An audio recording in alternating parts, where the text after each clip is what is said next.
అందరికీ నమస్కారం. అందరికీ శుభోదయం, శుభదినం. ఈరోజు మరి కార్తీక మాసంలో వచ్చిన రెండవ సోమవారం. ప్రతి ఒక్క ఇంటిని కూడా అందరూ శివాభిషేకాలతో, శివస్తోత్రాలతో మరి రకరకాలుగా ఎవ్వరికి తోచిన విధంగా వారు ఆ శివయ్యని ఎంతో చక్కగా స్మరించుకుంటూ ఉంటారు. మరి ఈరోజు నేనైతే నా పూజనైతే ఎలా ముగించాను. ఈరోజు పంచామృతాలతో శివయ్యకి అభిషేకం చేశాను.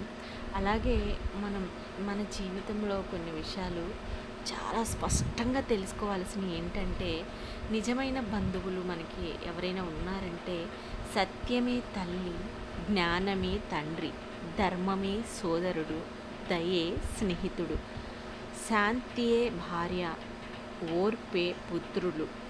ఈ ఆరుగురు మనిషికి నిజమైన బంధువులు.